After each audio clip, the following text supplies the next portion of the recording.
So for this practice, we're going to do something just a little bit different. We will set up our props just to make it a bit easier for you to maneuver through these first few poses of your practice. So I'd like for you to face what is going to be the front of your mat and place a blanket in the center of the mat.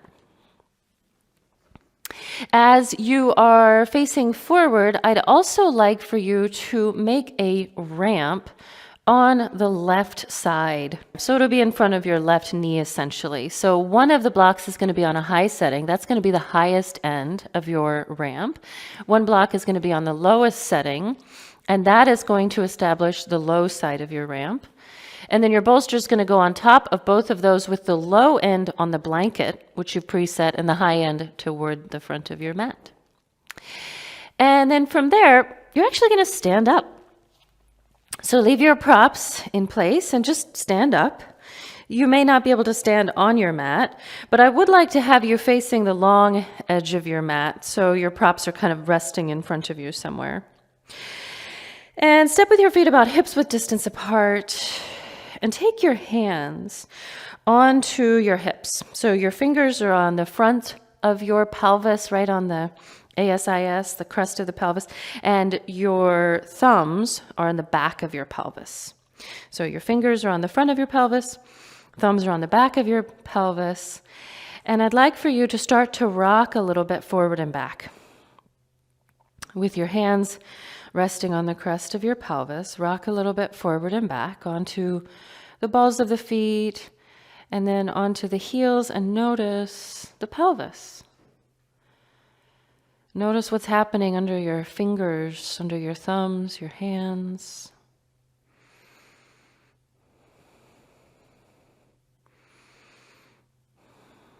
And also notice what muscles engage when you lean forward, what muscles engage when you lean back.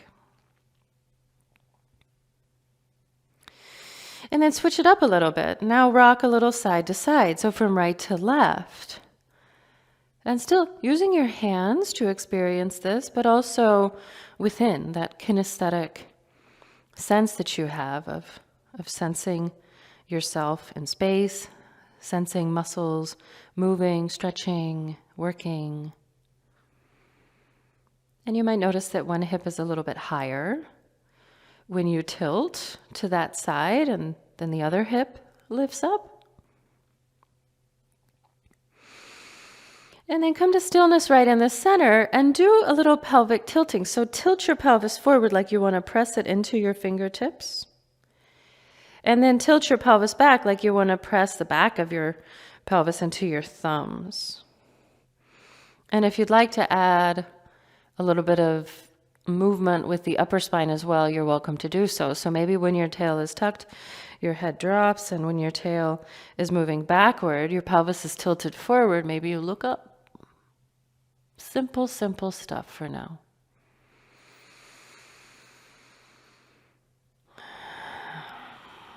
Start to add the breath.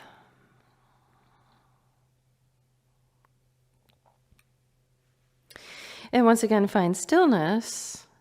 This time, keep your feet pretty steady, but send your left hip forward.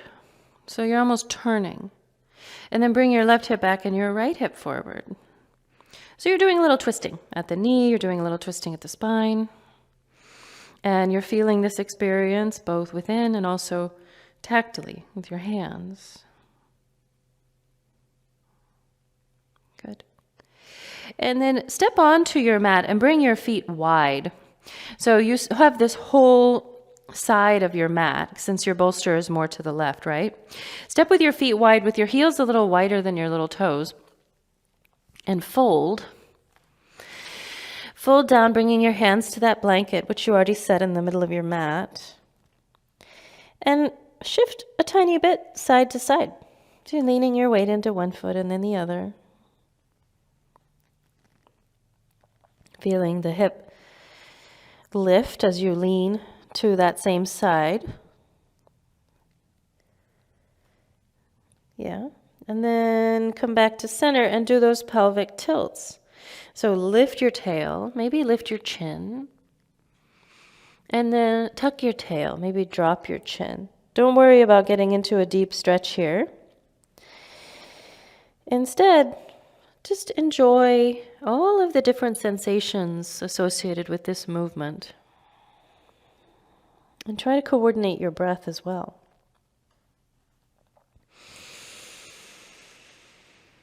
And the next time your tail is lifting, your heart is forward, maybe your gaze is slightly forward. Walk your hands toward that bolster, maybe walking your hands onto the bolster, and turn all 10 toes to the right. And frame the bolster with your hands, coming to a lunge. And bring your left knee down onto the blanket and smush the left thigh up against the low edge of your bolster. Maybe the right hand will be helpful here. Keep pushing the bolster towards your thigh and see about bringing your left thigh on top of that bolster. So now you're resting your left thigh on the bolster. You're still a little bit lifted. Maybe hands are even on the bolster. You're going to take your right foot a little wider and turn your toes out. So you're in a winged dragon, is what we call this in yin. And then go ahead and bring your two hands down to the floor, framing that bolster maybe slightly in front of the bolster.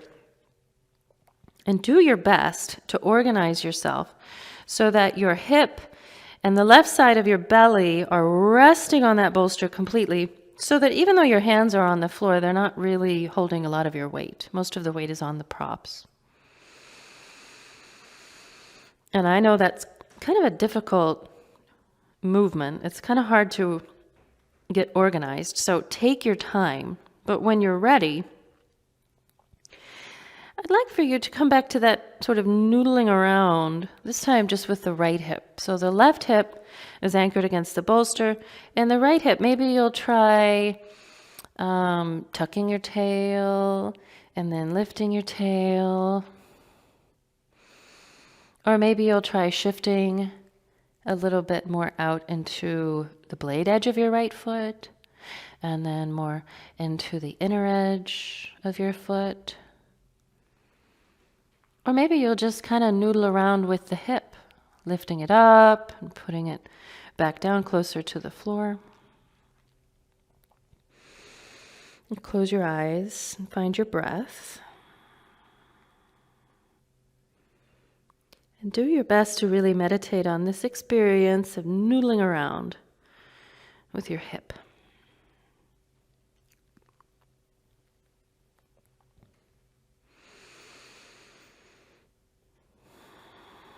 Let's just take one more breath in this supported winged dragon. Noodling around. And then I have to walk my hands back more, okay? So that I can bring my hip, my left hip back over my left knee. And then just shove your props forward a bit. Two hands nice and strong on the floor. Slide your left knee towards your left thumb. Bring it out in front of your left hand. And send your right leg out long and wide. And bring the sole of your left foot to your inner right thigh. So your butt is on the blanket now, right? Your right leg is outstretched to the right. Sole of the left foot is against the right thigh. Let's set up props a little bit more. So if your left knee is like way lifted off the floor, put something under it. Maybe that blanket goes under it, or you got something else around you could use. And then take your blocks and put them on each side of your right leg. And then put your bolster on top of the block. So you've created a little shelf or a little Stonehenge over your right leg. Turn yourself so that your heart and your eyes are facing your right foot. And come into the mildest forward fold you can manage. So there's just a tiny bit of sensation. I have my bolster really close to me, close to my belly, so that my elbows can rest on there effortlessly, because I'm going to have you noodle around a little bit. So maybe you'll start with some pelvic tilts.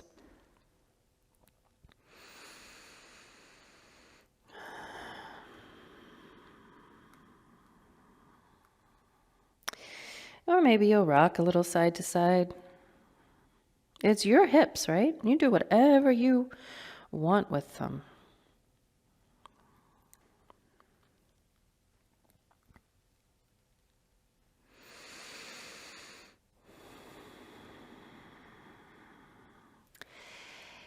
And know that as you're shifting around, breathing, thousands upon thousands of data points are moving from the body via the nervous system into your brain. Thousands and thousands of data points, essentially raw electrical impulses from the body to the brain via the spinal cord.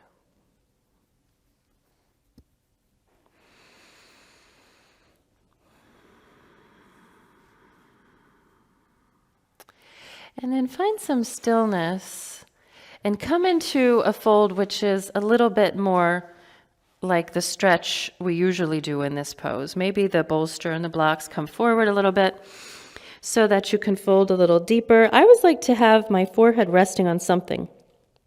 So it could be that you lay your head on the bolster, although that's not terribly accessible for most. The other option would be to have your elbows on the bolster and then just rest your head in your hands. So your forearms are vertical. And I'll have you stay here in stillness now, in your half butterfly, and know that even when you're still, thousands and thousands and thousands of data points, electrical impulses from the body via the spinal cord to the brain.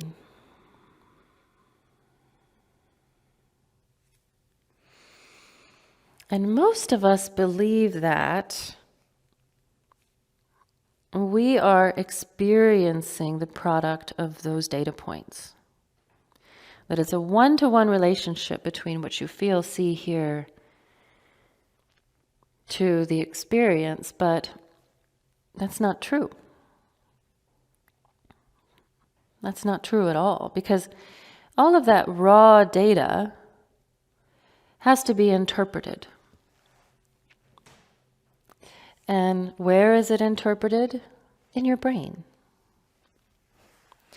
So your experience is always the result of an interpretation, which is a little bit like a best guess as to what is actually happening.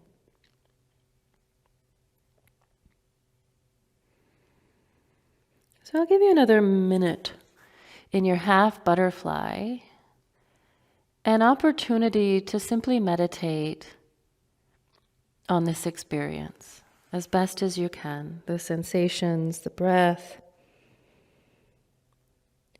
the sounds, temperature.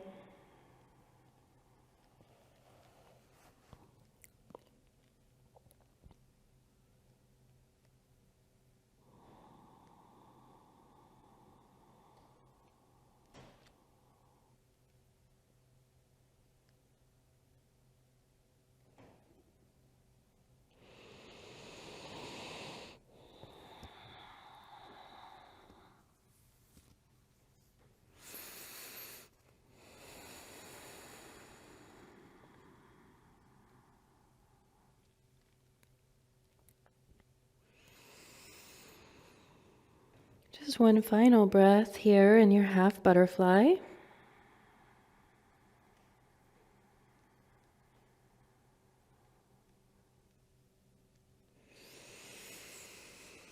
And then press down into your bolster or the floor to help you up to a vertical position. You were twisted a little bit to that right leg, so now untwist, so you're more neutral. And if it's okay, close your eyes and just sit in that vertical position for a moment, allowing the echoes of the pose to continue.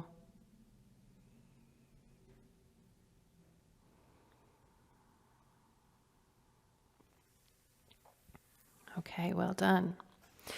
So your bolster and your blocks, you're going to slide back behind you. They're going to go behind you now so that they're on the other side of your mat, because we're going to do this same sequence on that side. So bring your right leg more to the center and lean into your hands off to the left so that you can come up to the left knee and plant the right foot on the mat. And then lean into the hands so you can step the left foot out wide. And here you are again. In your wide-legged forward fold, for another opportunity to just kind of noodle around, just moving your pelvis around. Purely for the joy of experiencing the result. With no agenda, no ambition.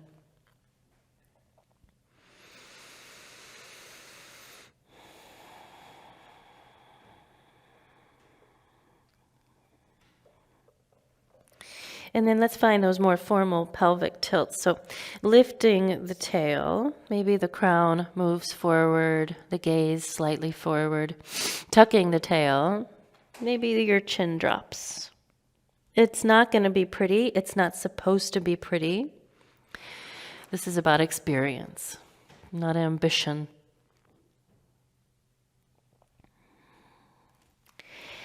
And the next time your tail is lifted, your heart is forward.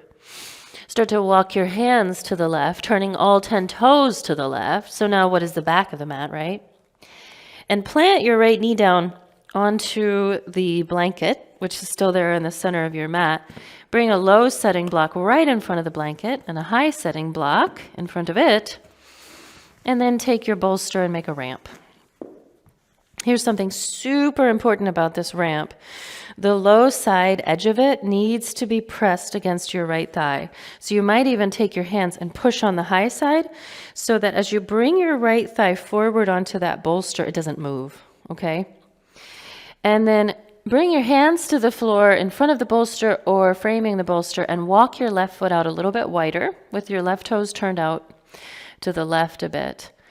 See if you can't get your weight to really rest on that bolster so that there's not very much weight at all on your hands. Not much at all, but a little bit. Just feeling nice and supported. And then once you've figured it out, because I'm still noodling around too, it's a difficult prop situation to set up, right? Then you're going to start to shift around with that left hip. So maybe it's pelvic tilts, maybe it's leaning side to side, maybe it's almost making like little circles with your left sitting bone. It's up to you, whatever you want. So all of that raw sensory data is interpreted in our really amazing, fascinating, awesome brain. And the brain works on something known as a predictive nature. So the brain doesn't work on current sensory data. It's always a step ahead, predicting what the actual experience, what the experience is based on memories, previous learnings, thoughts, feelings, and even predictions, right? Even predictions that you have about the experience that is about to unfold. Let's take a couple more breaths, just kind of noodling that left hip around. Feeling that hip. Really immersed in the experience.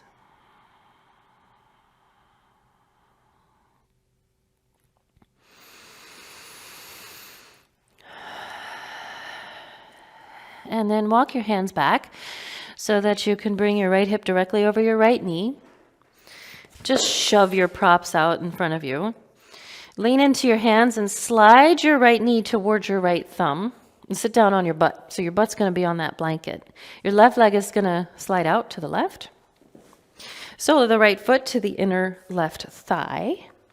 And then just take your blocks, one on each side of the right leg. Set your bolster on there, a little Stonehenge. If your right thigh is lifted up a lot, put something under it. Just put something under it. It's that simple. And then turn your torso, your heart, your eyes towards your left foot and come into the mildest forward fold you can possibly manage and start to noodle. So we're still noodling with the left hip. So maybe it's pelvic tilts at first. That seems to be the most straightforward way to noodle. Or maybe you're going to do a little side to side movement, right to left, or perhaps a combination of the two, almost like you're making circles.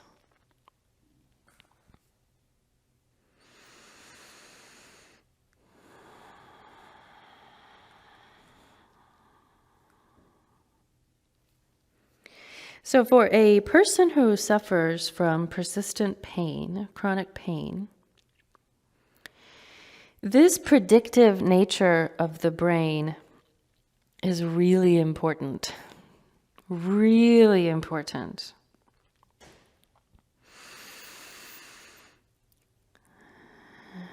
Let's take one more breath of noodling.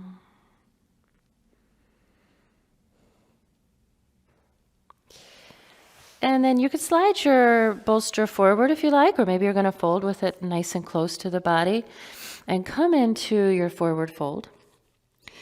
I like to have my head resting on something. So it could be the hands, you could take another block or another prop for resting your forehead on, but see if you can relax and soften that neck with the support under your head.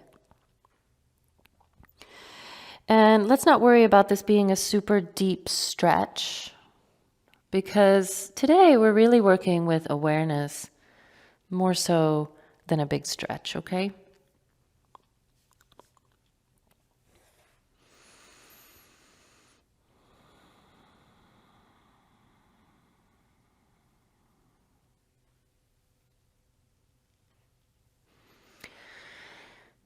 So it turns out that you don't have just one body, you have 4 of them. The first one is this physical body that's doing this pose right now. The second body that you possess is the topographical representation, the actual physical architecture in your brain that represents your body.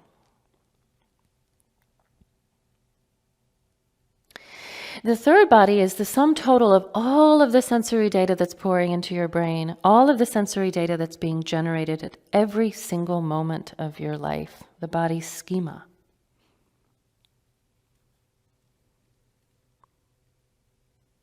And the last one is the body image, which is an incredibly dynamic representation of your body, which is the result of millions and millions of programs in your brain, which help you to maintain homeostasis or balance, help keep you safe. The body image, while it seems like that's the one that's not very important, is every bit as important as the body schema, the physical body, or even the topographical representation of the body in your brain,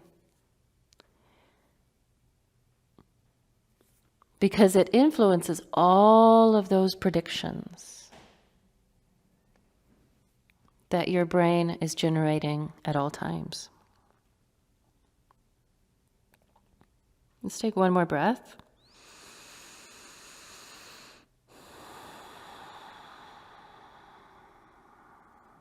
And press down into your hands to help you up to vertical. Sit tall for a moment with your hands resting on something. If the eyes are comfortable closed, please close your eyes.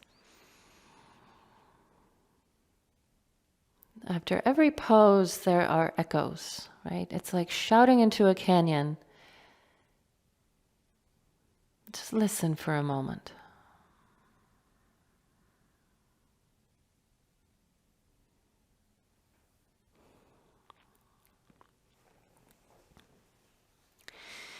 And then please set your bolster to your left. Your blocks on either side of your bolster, one on each side of the short edge of the bolster, okay? And then take your weight and lean it to the right. Lean into your hands. Bring that left foot more to the center. of the short edge of your mat. So you can pop up onto your right knee. So you're kind of in a half kneeling position. And then stand on the left foot so you can step your right foot wide once again for the wide leg dangle. And let's take the blanket out in front of you. So it's under your head on the bare floor. It's on the bare floor. And feel free to noodle. You might be feeling a little bit more comfortable in a deeper forward fold now. If so, you're welcome to take that fold.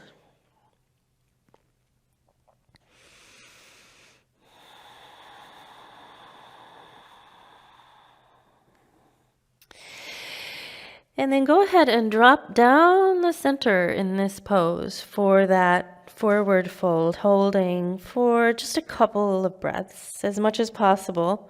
Allow the head, the arms to be really passive, just completely relaxed, but also your neck, your shoulders, even the upper rib cage. Allow them to just dangle.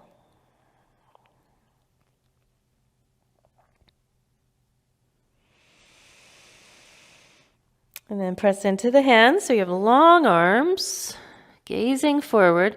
And once again, I'm going to have you walk your hands to the right, turn your 10 toes to the right, come to a lunge initially.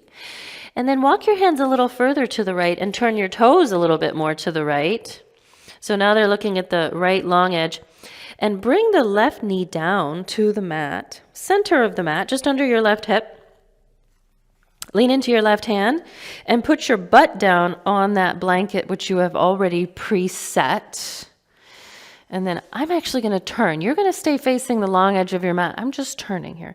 And then cross your right thigh over your left thigh to the best of your ability, right? Your specific body shape might not allow you to cross as well as I do, because I have really long legs, right? So maybe your right foot is more resting on the floor. That's okay. And then please do take your bolster and place it in front of your knees like a tower. Like a tower. So it's resting on the short edge, and your hands are resting on the top. And you noodle with your pelvis for a moment.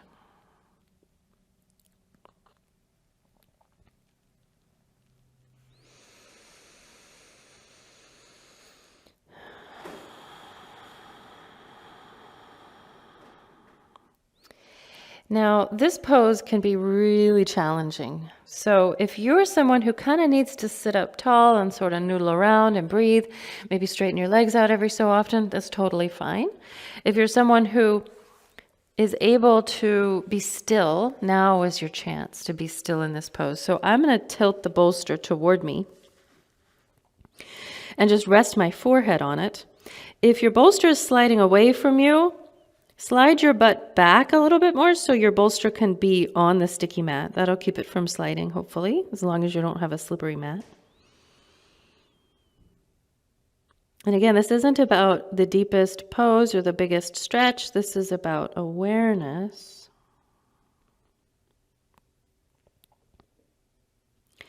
So the body image is more than what you think about your body.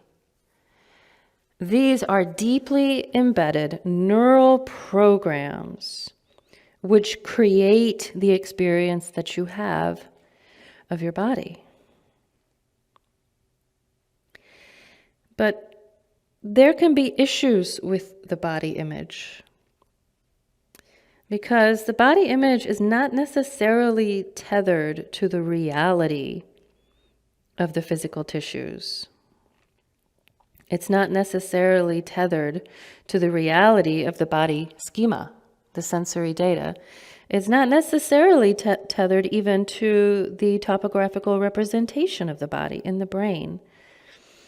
So the body image can sometimes go rogue. These neural programs can exist without facts because the brain is making a best guess as to what all of that sensory data actually means as it floods in. And those best guesses are designed to keep you safe, to maintain homeostasis. but not necessarily to keep you comfortable or happy.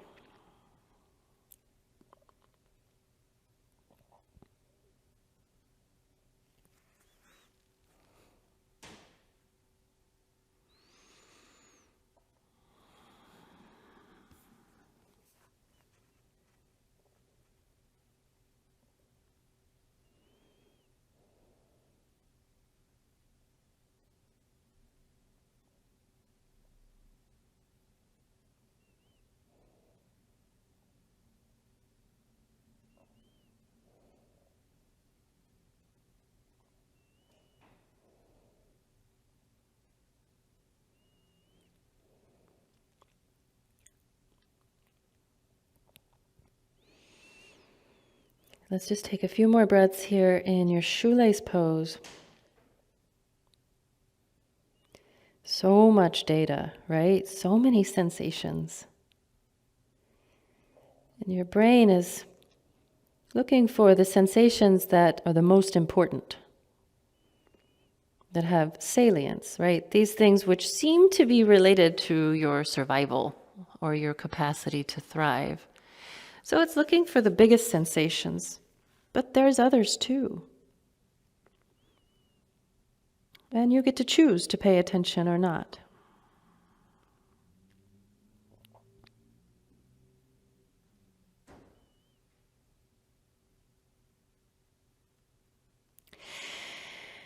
So I'll have you press down again, either into the bolster or the legs. Come back up to a vertical position. You just rest your bolster on your thighs or your knees and close your eyes. Take a breath.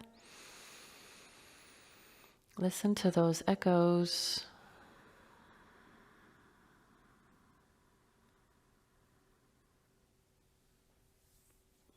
Okay.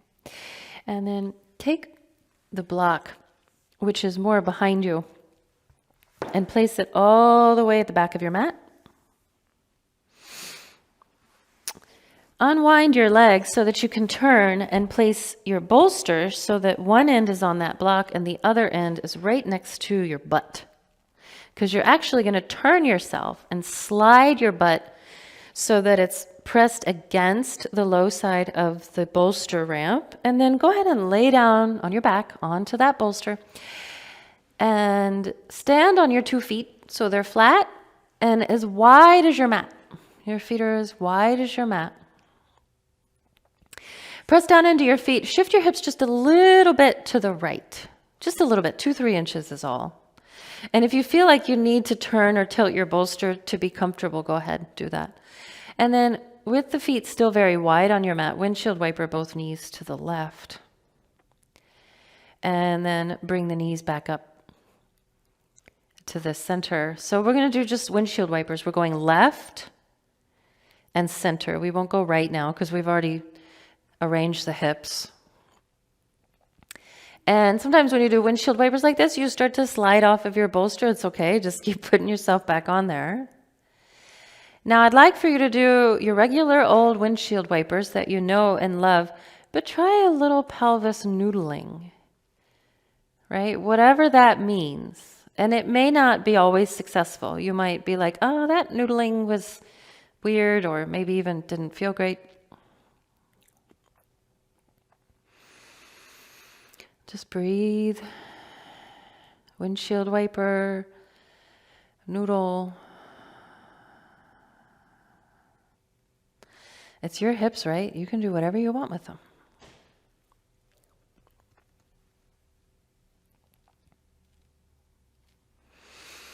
And the next time your feet are flat again, you might need to shift yourself all the way back onto that bolster because we're going to bring the knees back to the left one last time and hold. Now, because of the position of your upper body, this is a little more intense on the front of the right thigh and on the right knee. So if your right knee gets cranky, just put your block under your right knee or thigh to elevate it. Just elevate that knee if needed. The heart is turned up toward the ceiling, and we'll just rest here in the windshield wiper, just holding here.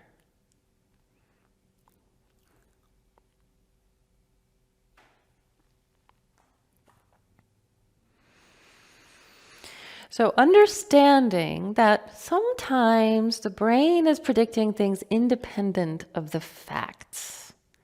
It does this to keep you safe.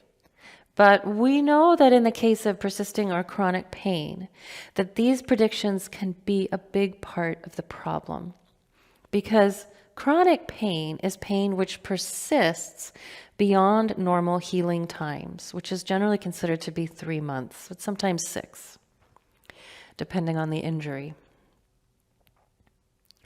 So what we have is pain that persists despite the facts, despite the fact that the tissues have healed, and or there is no longer a danger. You are safe. You have re-equalized that equilibrium, that homeostasis, right? So why is the brain still generating a pain experience when there's no longer danger or threat or injury? That's the question. And that's why body image is so important in this discussion about healing chronic pain.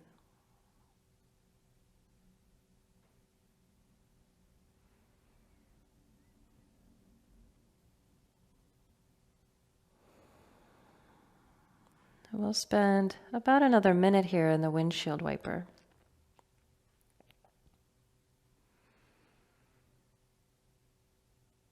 Do your best to simply meditate on this experience as best as you can perceive it. Big sensations, tiny sensations, almost imperceptible sensations. All of these are a field for your awareness.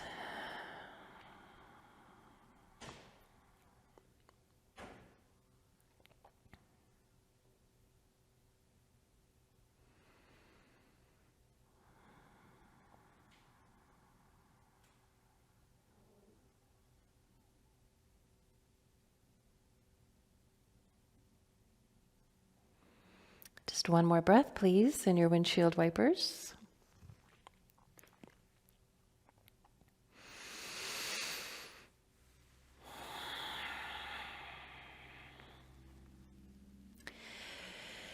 And then to come out, I'm actually going to have you roll to the left. Roll to the left. Press down into your hands so you come up to kind of a side-sitting position. Slide your left knee so that it's on your mat and lean into your hands so that you can come back to that half kneeling position with your left knee down, your right foot standing. Lean into those hands so you can step your left foot wide. Step your left foot wide. Come back to that wide leg dangle. And while you're here, slide the bolster behind you and your blanket under your head again. Again, it's on the bare floor, not on your mat. And fold right down the middle into your dangle, your wide leg dangle. Take a breath.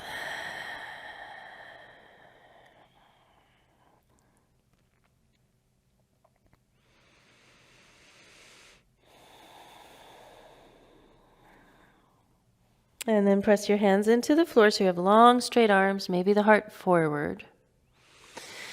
And this time, walk your hands to the left, turn all 10 toes to the left. So you're in a lunge, right? Like a fingertip lunge. And then walk your hands just a little further to the left. Turn your toes just a little further to the left. And plant your right knee right down in the center of your mat, directly under your right hip.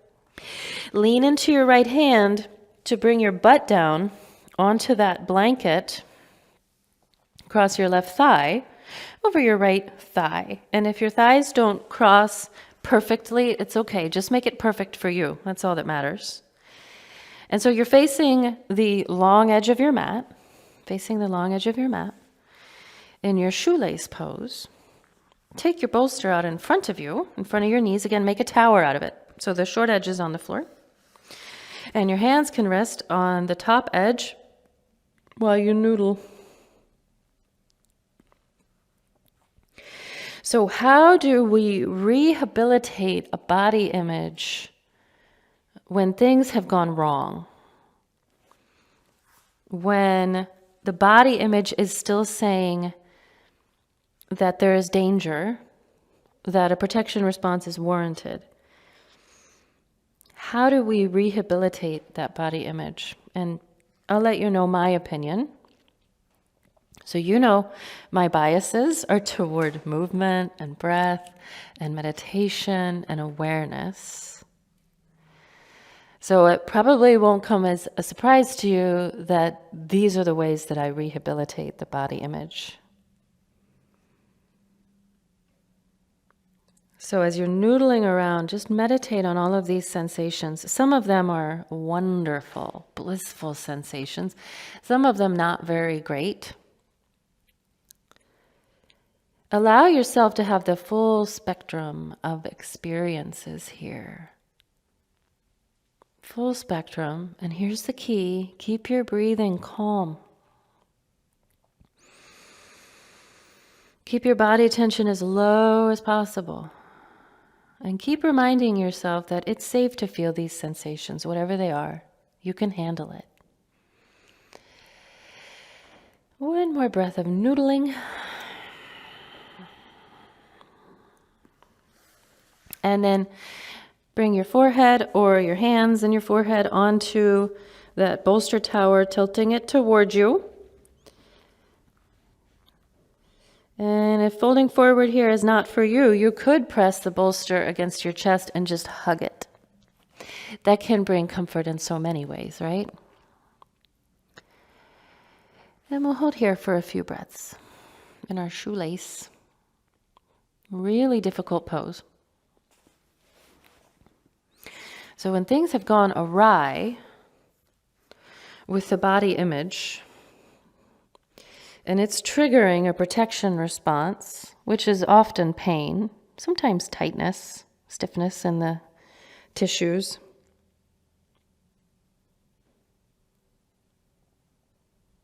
We have to teach. We have to update our predictions. So instead of having a prediction of, that's going to hurt, that's bad for me, I'm going to pay for that, we have a prediction of, that feels okay to me, that is safe for me. The prediction is, it's safe for me to challenge myself here. And that takes time. It takes skill. In my experience, it takes a coach. But again, that's my bias.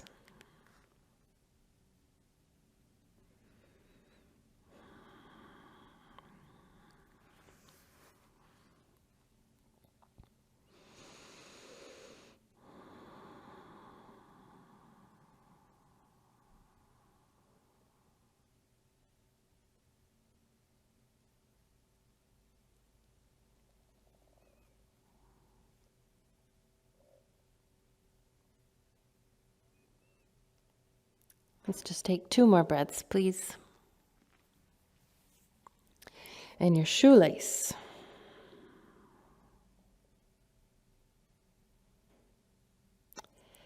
And then press down to rise to vertical spine. Just rest your hands. Sit tall, eyes closed maybe.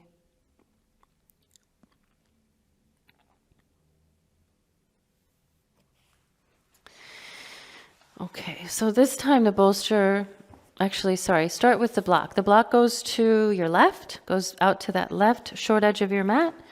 Your bolster goes on top of the block, so you have a ramp. And then you'll turn yourself away from the bolster so that your butt is against the short edge, all the way smushed up against it. And then you go ahead and lay down on that bolster. Stand on your 2 feet so that they're as wide as your mat. And then bump your hips a little bit to the left, just a couple of inches to the left, and adjust your bolster if you feel like that will make you more comfortable. So heart is gazing up at the sky. The arms are open to the sides, and you'll start to windshield wiper, this time to the right, and then back to the center. Let's do it a few more times. So one of the reasons why we practice in this way with lots of repetition, we call this somatic education. So we are teaching the body. We are retraining the topographical representation of the body in the brain. We're building capacity in tissues, enhancing our capacity for more accurate predictions. And we're updating the body image. Next time, your knees are up again. I'm going to have you just adjust yourself so you're on that bolster and then drop over again into your windshield wipers to the right. This is quite a bit more on your left thigh, your left knee, so if it's a little cranky, just put something under the knee, elevate it. And we'll hold here in the windshield wiper.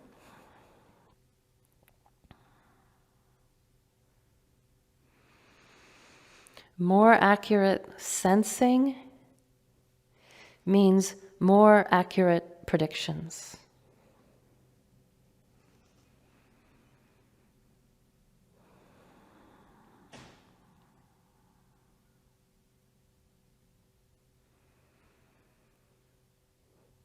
And luckily, you are engaged in a practice which encourages all of that.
Let's just take 2 more breaths in the windshield wipers here.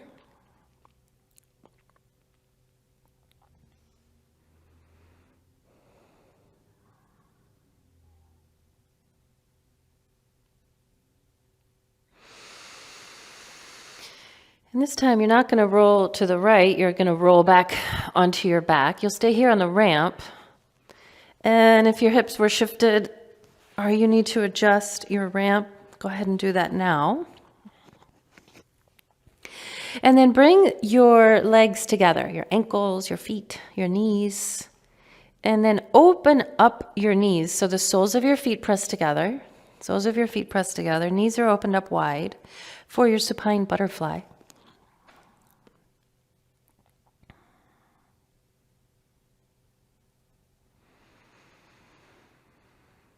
The fact is, your body has no sensory anatomy that is capable of giving you the facts.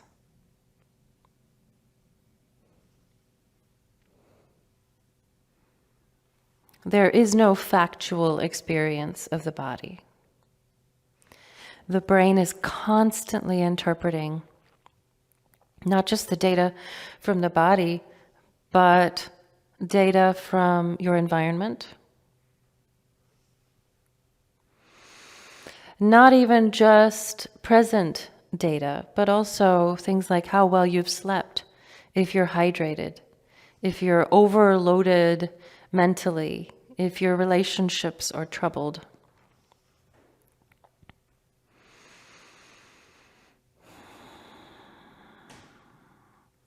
And all of this data will feed into the body image and the predictions which are spun up.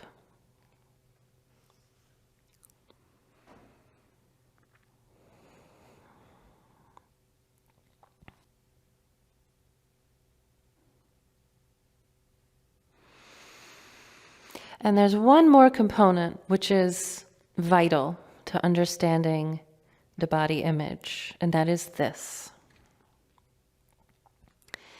If your predictive brain does not think that you have the capacity to handle something, whether it's physically or mentally, it could be something as simple as time or ability, then it is very likely that there will be a protection response, which in many cases is pain.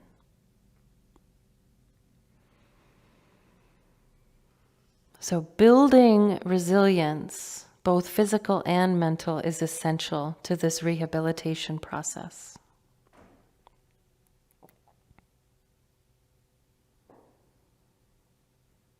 And you're doing that right now.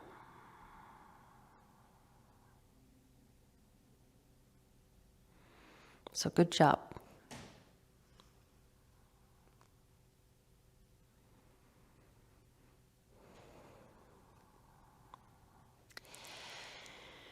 So many are very comfortable in this position, this supine butterfly. And so it doesn't feel like this is causing any strain or stress at all. And so for you, it would be okay to stay in this pose for your Shavasana.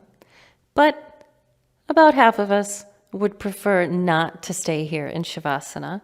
And so for those of you who need to extend your legs out now, go ahead. We'll stay on the ramp, if it's okay, for your Shava. If it's not, though, again, you just lay on the floor. No big deal. So if your legs have extended, let's bring the heels out as wide as the mat. Allow the toes to turn out to the sides. And just take a few breaths to sense the body. Or should I say all four bodies?